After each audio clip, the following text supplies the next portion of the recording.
그러다 보니까 저희가 목적이 이제 이 건물주가 되고 싶다. 이 포인트가 아까 말씀드렸던 2019년, 19년에 이제 본격적으로 그게 이제 시작이 됐죠.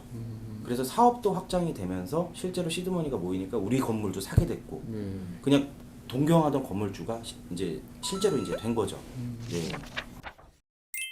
그러니까 그럼 어떻게 해서 그럼 이 일을 조금 제가 이제 일을 대학에서는 네. 피부 미용을 전공을 했고 전혀 대학 졸업 후에 피부과에 취직을 해서 6년 동안 한 직장에서 일을 했어요. 그러면서 어느 정도 6년 동안 피부과에서 일을 하다 보니까 좀 답답하잖아요, 병원 생활이. 6년 동안 또 같은 직장에서 일을 했고 그래서 그만두고 싶다라고 생각했을 때 남편을 만났는데 한 1년 정도 연애를 했는데 이제 아이가 생겼어요, 결혼하면서 동시에. 그래서 그때 남편 나이가 26살, 제가 28살이었고 너무 어린 나이다 보니까 이제 모아놓은 돈도 없었어요. 그래서 보증금 500만 원에 월세 신혼집에서 시작을 했고 근데 어떻게 해야지 이 생활에서 벗어날 수 있을까 생각을 하다가 남편이 공인중개사 부동산 같이 하자고 해서 남편이 먼저 시작을 했었거든요.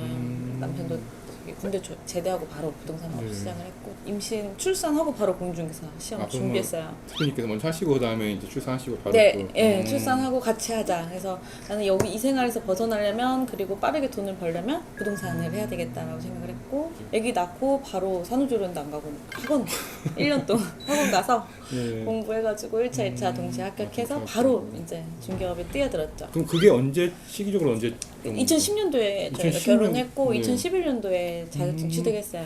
또 근데 두 남편이 분일 것 확신을 같아요. 줬어요. 부동산에 대한 확신이. 강남에서 계속 일을 했었고 좀 중개업을 좀 잘 하던 사람이어서 저에게 확신을 줬죠. 이거를 하면 남들이 직장에서 버는 것보다는 잘하면은 훨씬 많이 벌 수 있다는 확신을 줬어요. 본인의 능력만큼 이게 진짜 연봉으로 직결될 수 있는 일이거든요. 그래서 정말 여자한테는 진짜 매력적인 일이라고 생각을 해요. 아이 낳고도 할 수 있고 이거는 계속 이제 뭐 한정적인 일은 뭐 제가 아까 피부과에 다닐 때처럼 같은 시간에 출근해서 뭐 어쨌든 시간은 정해져 있지만 같은 그런 금액 월급을 받는 일이 아니기 때문에 정말 많은 돈을 벌 수 있다는 그런 메리트.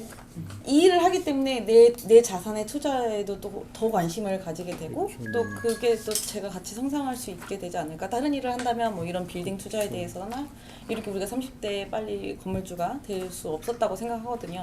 이 일이 현장에 있기 때문에 또 거기에 대해 관심을 가지고 또 내 자산을 풀려나갈 수 있는 메리트 있는 직업인 것 같습니다. 건물 임대 계약할 때, 매매 계약할 때 건물주가 되고 싶다는 계속 그런 생각이 있었어서 그때 이제 빌딩 매매를 전문으로 중개하자 이렇게 해서 좀 키웠던 것 같아요. 그죠? 저희가 맨날 보는 사람들이 이 건물에 들어오려고 하는 사람들, 그리고 현재 건물주 이런 분들을 매일 만나잖아요.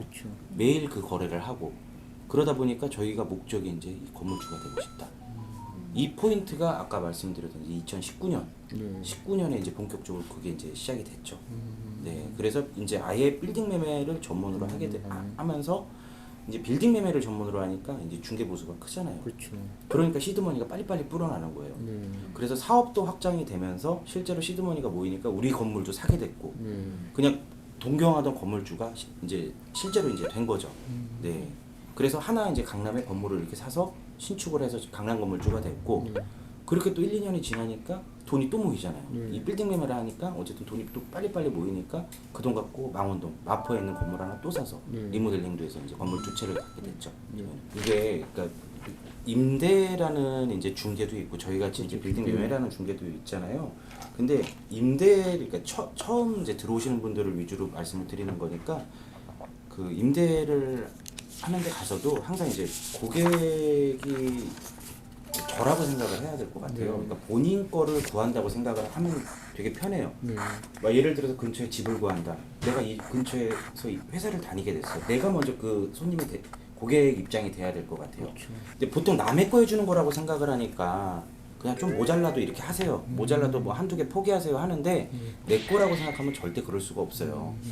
심지어 우리 부모님 거 해준다고 생각해봐. 어떻게 그게 가능해요?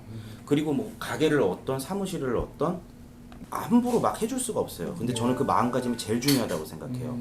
그냥 이번에 중개 보수만 받으려고 이게 끝 그렇죠. 빠빠이가 네. 아닌. 근데 이 매매도 똑같아요. 마음가짐이 내 돈 갖고 한다고 생각하면 절대로 이렇게 중개보수 조금 받으려고 이렇게 남의 돈 이렇게 할 수가 없어요. 저는 그 마음가짐이 가장 중요하다 봐요. 네, 고객들도 그렇죠. 이 마음을 알아요. 네. 그리고 실제로 경험을 서비스를 느끼게 되거든요. 그래서 실패 사례가 그게 이제 예, 선순환이 계속 되는 것 같아요. 그래서 그렇죠. 네. 일단은 뭐 돈을 쫓기보다는 그렇죠. 그 과정을 예, 먼저 일을 프로페셔널하게 하면 먼저 하는 게 중요해요. 그렇죠. 예, 맞아요. 네. 그러니까 아까 말씀드린 대로 그분이 돼야 돼요. 그러면은 그분한테 여러 가지 선택지를 주지 않아요. 선택지를 주지 않고 선택할 수 있는 이제 최상의 방법. 저라면 이렇게 하겠다. 이끌어가는 거죠. 예. 선택지를 여러 개 주고 뭐 1, 2, 3 고르세요가 아니고 그냥 1번. 1번이 제일 좋으니까 1번 해. 그러니까 그런 식으로 리드한다고 해야 될까요? 예, 저는 그런 식으로 이제 일을 하는데 여기는 많이 들어줘요. 네, 그 고민 같은 걸 많이 들어주고 들어줘요. 1, 2, 3번을 주는데 저는 그냥 1번을 정해주는 스타일이고요. 그러니까 질문하기 전에 질문 나올 거를 다 설명을 해줘요. 네. 이게 방금 질문에 답이 됐나 모르겠네. 답이 안 된 것 같아요. 각자의 성향이 다르긴 한데 네네. 완전 달라요. 그래서 네. 저희가 장점이 어떻게 있는 보면 건데 서로의 보완이 완전 틀려요. 그래서 직원 대중적으로는 입장에서도 이제 여길 좋아하고 네. 실제로 실무하면 저를 좋아하고 네. 좀 이제 그런 게 있어요. 저는 이제 그렇게 하고 얘기도 많이 들어드리고 저는 이제 워킹맘이기도 하고 이제 그러니까 또 거기에서 또 신뢰를 많이 하시고 저는 신뢰, 정화, 책임감 이 책임감 있게 해야 저희가 뭐 진짜 이게 딱 계약하고 끝이 아닌 중개보수만 막 받고 끝이 아니라 계속 우리는 이거를 계속 자산을 계속 불러들여야 되는 거잖아요. 네네. 먼저 이끌어가는 게 중요한 것 그렇죠. 같아요. 네. 저는. 예. 그래서 같이 동반해서 가면서 일을 해결해 나가는 게 아니고 제가 먼저 앞서서 일을 해결하고 따라오게 만들고 그게 저는 예, 좋은 이미지인 것 같아요. 제 생각에는.